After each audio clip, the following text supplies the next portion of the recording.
Good morning and welcome to the Michigan State University Extension Field Crops Team virtual breakfast.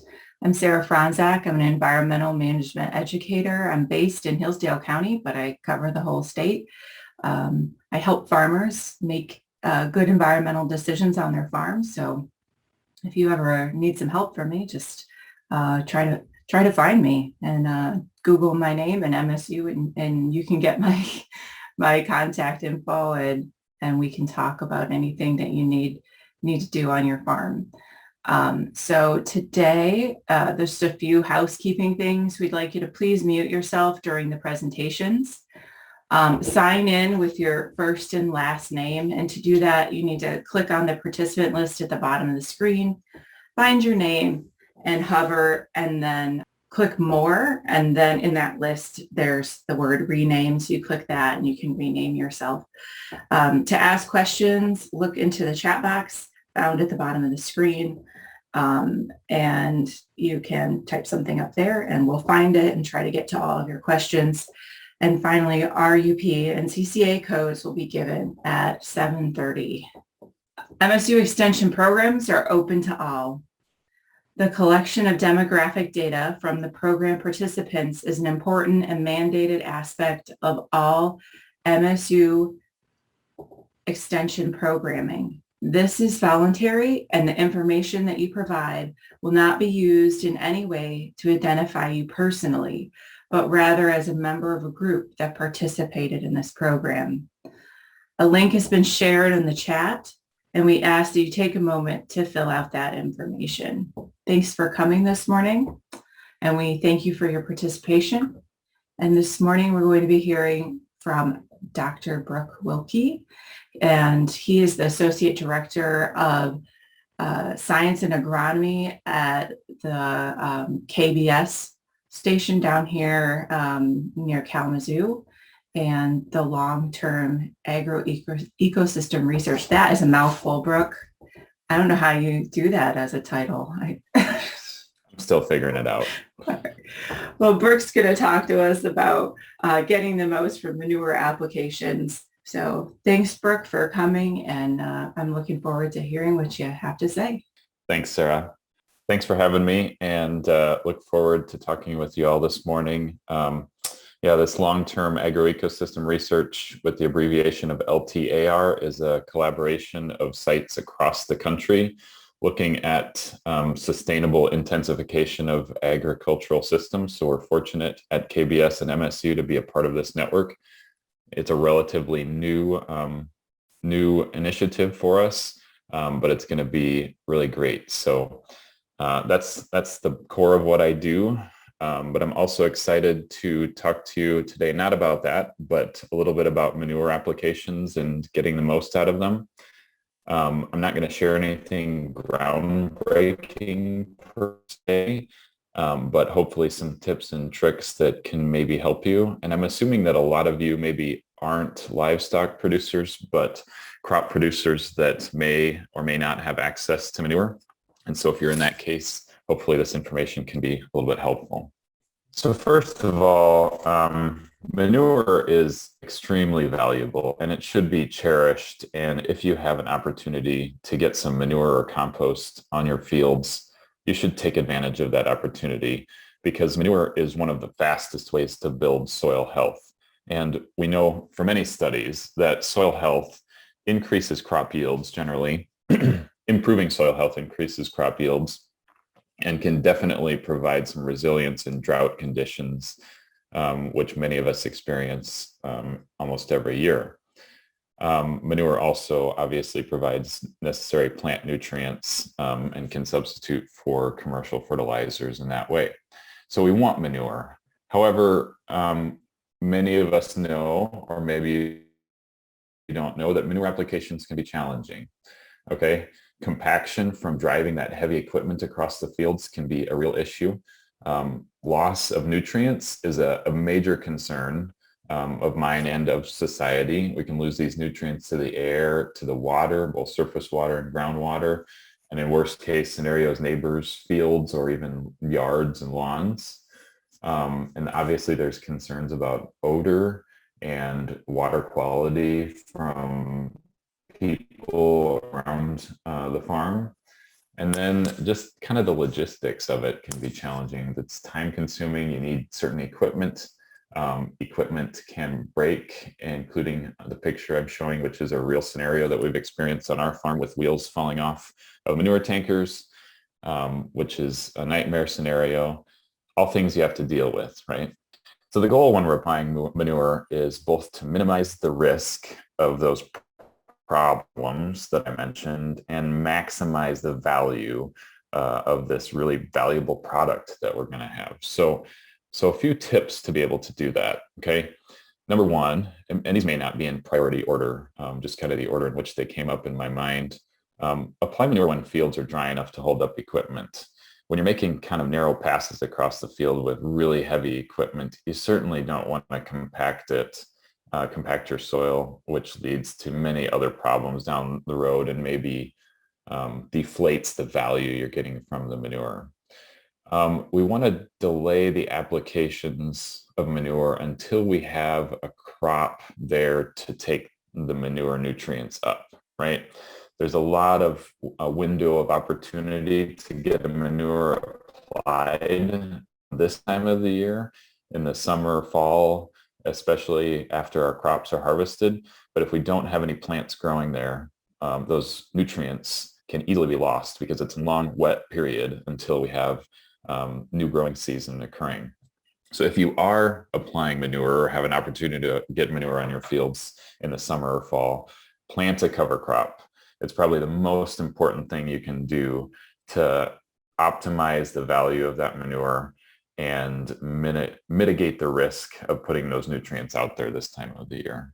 Speaking of cover crops, you've heard some of this over time, but just a reminder, there's a lot of different species of cover crops that you can put out there, especially in the summer. Really, you can plant anything you can get your hands on that, is affordable seed, right? I have a picture of a radish here. It's one of my favorites, but I love a wide variety of cover crops, and you can throw mixtures out. You can throw single species out. As we get into the fall, we can't put as many cover crops out there, especially those that don't survive the winter. And we tend to focus a little bit more on cereal grains as options for fall. Cereal rye, as many of you know, is a very common cover crop, but absolutely essential in my mind to couple with manure application. So these cover crops are going to recycle nutrients and retain them in the cover crop until they're terminated, and then those nutrients can be recycled back into the cash crop. And manure is also going to benefit your cover crop by giving it some nutrients to grow and allow your cover crop to produce more biomass and generally produce more benefit for your system. If you're applying manure after the cover crop is established, it can really help to minimize compaction through that root system that's kind of help hold up the equipment. And the timing of putting on the manure with the cover crop is pretty important. You either want to put the manure on right before, at the time of planting the cover crop, or wait until it's established. I made the mistake of putting the manure on right as the cover crop is coming up, and the wheel traffic really does a lot of damage to the cover crop right at that time. So you want to wait until it's established if you don't get it on at planting. Incorporation of manure is generally considered a good tactic, especially if you're in sort of low-lying areas with tile drains, right? Phosphorus loss is a real problem, and if we incorporate the manure through a number of different tactics, we can kind of destroy some of those channels that can lead right to our tile drains where the phosphorus can easily get away. We also limit ammonia loss when we incorporate the manure. And there's lots of equipment. You don't have to have one of these fancy injectors, right? You can just disc it in. In more sandier areas that aren't close to water, consider no-till applications. It's definitely an okay option, especially if you have living plants growing there. But we want to make sure we don't have an easy pathway for our nutrients to get to the water if we're doing that. Just a quick scenario that we've dealt with at the Kellogg Biological Station to outline kind of the way, kind of scenario-based approach to doing this. We have one field that's really close to Gull Lake. And Gull Lake is a large lake with a lot of houses on it, a lot of summer residents. And so there's definitely concerns for water quality and odor. We don't want to get complaints about odor, and then traffic on the roads next to the lake as we're hauling manure. So here's how we kind of approach that as a guide. If we have a small grain out in this field, we'll definitely try to plant a cover crop right after harvest to get some green cover crop growing out there. But then we usually wait to apply manure if we can until later in the summer or the fall. And we do that because of odor concerns for all of the summer residents that are on the lake, right? So if we just wait until after Labor Day, when most of them are done recreating, our chance of complaints is a lot lower, right? And if we can apply composted manure, we do that as well, so that just to, again, mitigate that smell risk. If we have corn silage in that field, we're again going to get a cover crop planted right after corn silage harvest if we haven't already flown cereal rye on that field. Okay. And then sometimes we'll put the manure on right after we put the seed out there to basically plant the seed in the manure, or use the manure to cover up the seed. Or we'll get that cover crop established and then we'll wait until mid-fall. Not late fall. I don't want to do it too late in the fall, but mid-fall, or just wait until spring to put the manure on to let that cereal rye get established, and then put those nutrients out there really when we need them for the next crop. If we have corn or soybean grain harvest, again, shocking, cover crop comes up in the system again. Obviously, there are benefits other than putting on manure or retaining manure nutrients. But generally, we're going to wait until spring to apply that manure, if at all possible. If we're going to apply in the fall, we're going to reduce the rate probably, and we're going to apply as early in the fall as possible to try to minimize that risk of nutrient loss, because after corn and soybeans, we're not going to get that much growth on the cover crop until the following spring. Last but not least, stockpiling manure. Many of you, maybe if you don't have livestock operations and you do have a chance of getting manure, but you don't have a space to go with it right away, or maybe the ideal scenario isn't available, there are options to stockpile manure in your fields, but you have to follow the GAMPs to make sure that you're not causing risk to water is the big issue, okay? So you need to be a safe distance from surface water and wells and other neighbors' residences. And those distances are defined in the GAMPs. Covering the manure pile is a good idea if you can. You don't have to cover it, but it's recommended for sure. And also, the manure pile can help to compensate over time. If you don't have it covered, you need to spread it within 6 months. Okay. If you do have it covered, you have 12 months to spread it out on the field. And you can't stockpile manure in the same location in a field every year. It has to be moved around, because you will have nutrient accumulation in that site, and you will have compaction just from the traffic of driving there and unloading the manure and then loading it up again. So you're going to want to move that around and then think about how you're going to fix that area that's had the manure stockpiled. But it's certainly an option if that's your only way to get manure, and then wait to apply it later. That's what I've got, Sarah, for this morning. Thanks, Brooke. Appreciate your presentation. So the first question I have in the chat box is about biosolids. So Brooke, are you there? I am.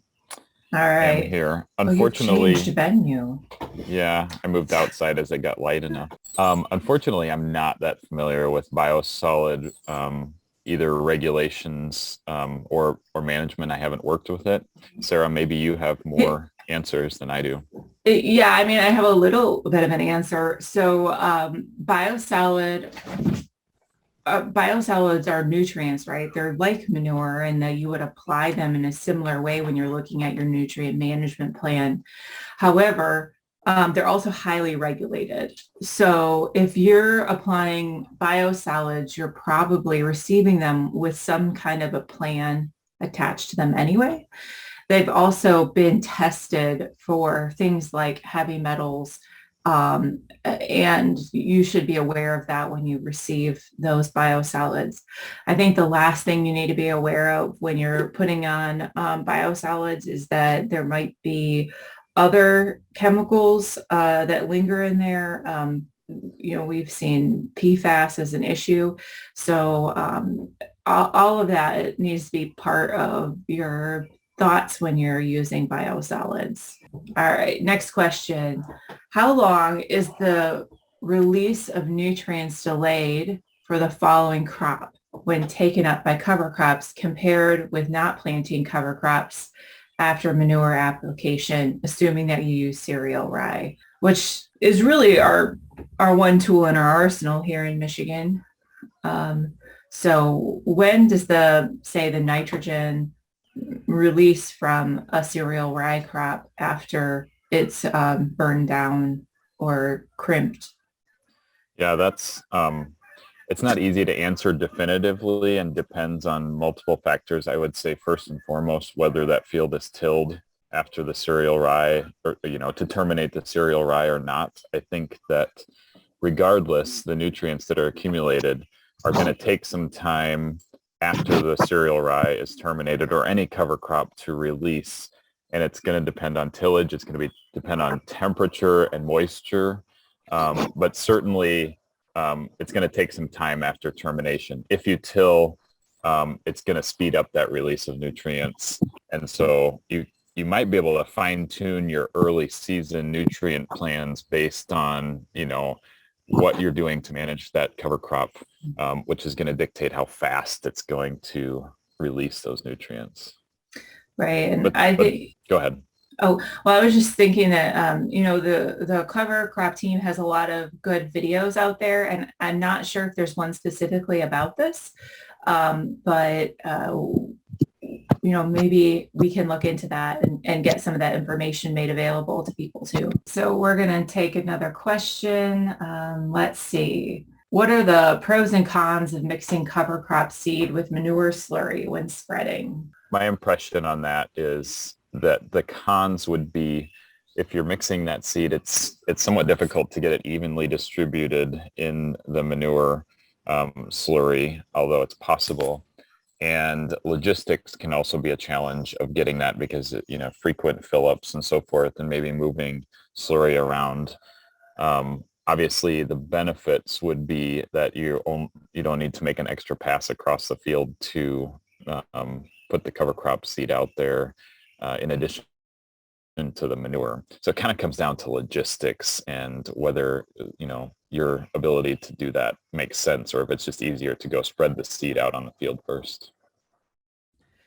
Yeah, we've seen a lot of benefits from the manure, also adding like lots of really great like water holding capacity to help those seeds germinate. So that's some benefits of adding manure to that system. We have a question here for Jeff.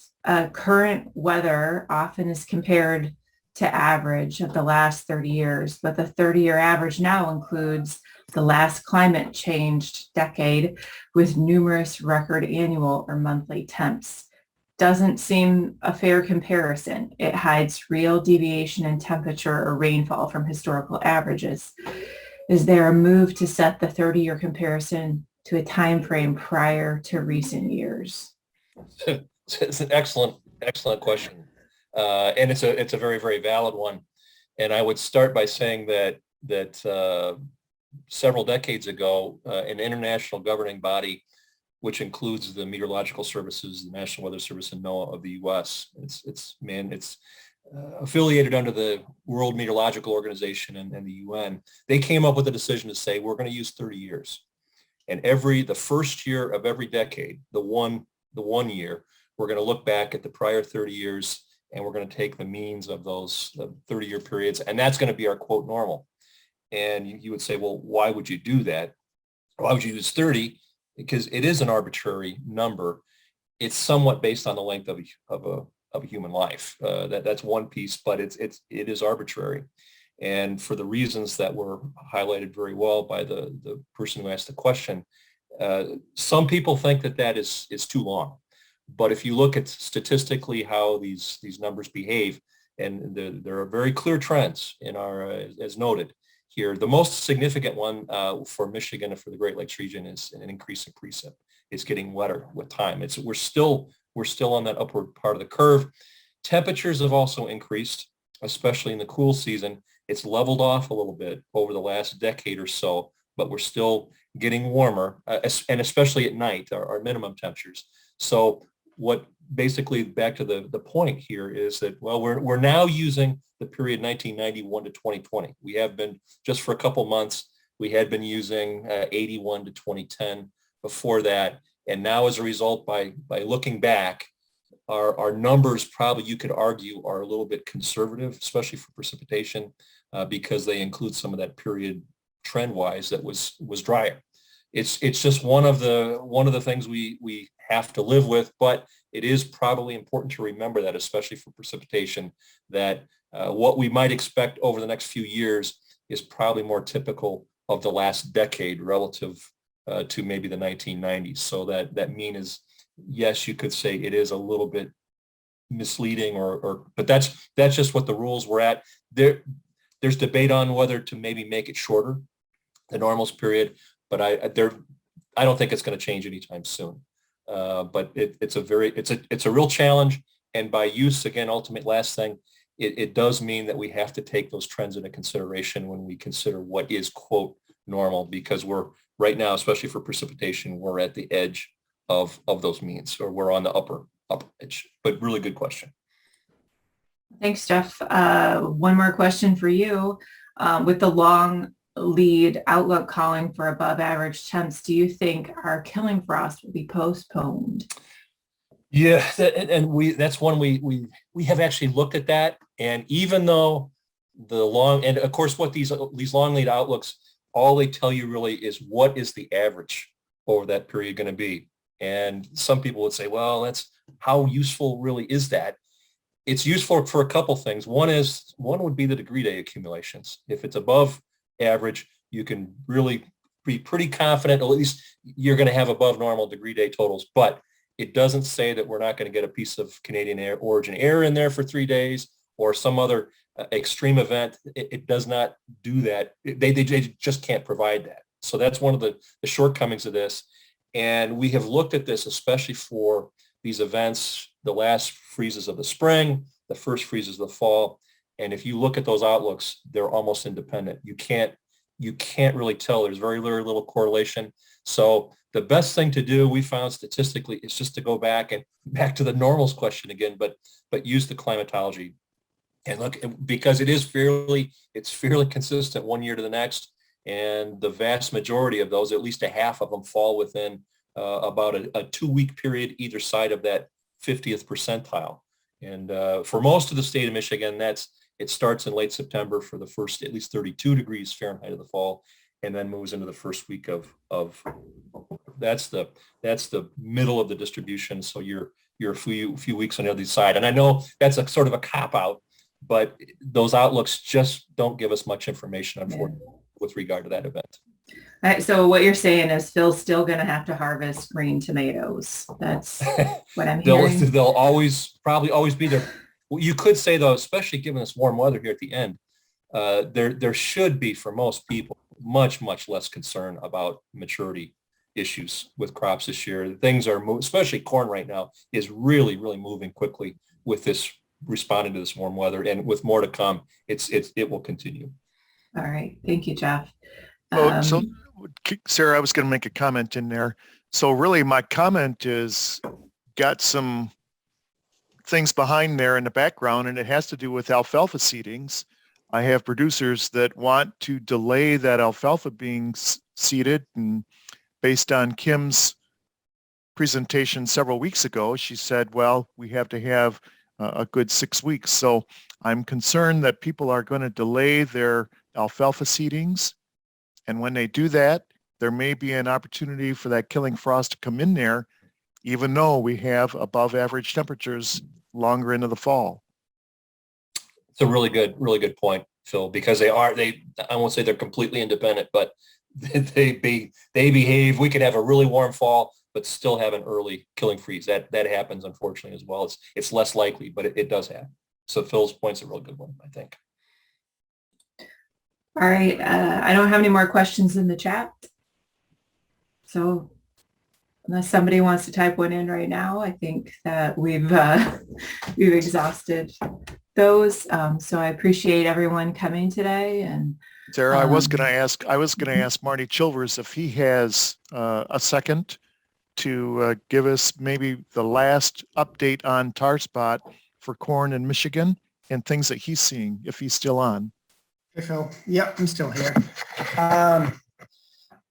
Yeah, so tar spot's really easy to find now. We've had confirmations all the way up into Huron. It's pretty light up there, but it's present. So it's widespread. Now's a really good time to be out there. If you're not familiar with it, go out and check your fields. We were up in Saginaw yesterday or the day before for a dry bean sugar beet day, and it was really easy to find. It was on every single corn plant there at very low severity, so don't really expect too much in terms of yield impact there. But again, just a really good idea if you're not familiar with it to get out and check your corn. Look on the lower leaves. That's more likely an easier place to find it. It's going to be greater incidence and severity down low as opposed to up high. But there's certainly areas of the state too that we're probably going to see some pretty significant losses. The other thing to be mindful of is lodging potential. So it does do a lot of damage to stalks. So I think that's really it on the tar spot at this point. So I had a phone call and it was tied to whether or not it was really going to be worth spraying at this point. And I've had reports of sprays with the product and the application being in that $40 to $45 range. Now you're looking at 8 to 9 bushels of grain as far as being saved. Are we going to see that if we make an application? Yeah, I think we're really, with corn maturing as quickly as it is, I think you're really getting to a point where it's going to be far less likely to be profitable. There was some work done by an industry colleague back in 2019, and he sprayed as late as August 20th and saw a 20 bushel protection. That was in an irrigated situation where disease was just starting to blow up. So, definitely part of the problem is we do need to keep that photosynthetic area, healthy until black layer really, because we're still accumulating some of that dry matter in the grain. When we get to the beginning of dent, that R5 growth stage, we've still got about 30% of dry matter to accumulate, but then that starts to peter off pretty quickly. So once we're into dents, I probably wouldn't go spraying if we're just at the very beginning. Maybe, but it's going to depend on a lot of different factors. And I was out west last week, and there was a few people that it was a difficult call to make, but they made the call to spray. At that same time, we looked at our corn at Decatur, and we were still only at milk, surprisingly. And so I think our timing there made sense, and I think that might be better than some of the earlier applications that we put on. All right, great. Are there any other questions for Marty or any of the other specialists? I know Kim DeFonso is on today. And Jeff is still on, as well as Brooke. With that, Marty, thank you so much. You have been a very good support person in the background here almost every week talking about these tar spot issues that we're having across the state. And I am seeing it more and more often, and it is easy to recognize. So just one other thing, Phil, just while we've got a bit of an audience, I am really interested in the rust that's on the corn out there at the moment. So common rust is, pretty common, and we see it a lot. But I'm very interested in something called southern rust. I just think it's something that we've sort of overlooked, and it certainly seems to be pretty prevalent this year. The thing that got me sort of worried about that is the reports in early August. With it coming so early, there's definitely potential for yield loss from that particular disease as well. And that's generally more of a southern issue, hence the name. But if you're seeing rust on your corn, I'd love to get a sample of that. You can just take a leaf and just let it dry in a paper bag and get it to me at any time, just so I can just try and figure out where this thing is and how much of an impact it's having. All right. Seeing nothing else, I'd like to say thank you so much to Brooke and Sarah and Jeff. I think we're going to wrap it up for today. If you haven't had an opportunity to go to the evaluation, I'm going to put that link in there one more time, and you can click on that link. It's easy to get to, and we surely would appreciate it. We value your input on this program as well as every program with MSU Extension. And so with that, I'm going to say thank you very much to everyone, and we'll see you next week when we have Dennis Pennington talking about high production wheat or high yielding wheat. Thank you. Bye, everyone.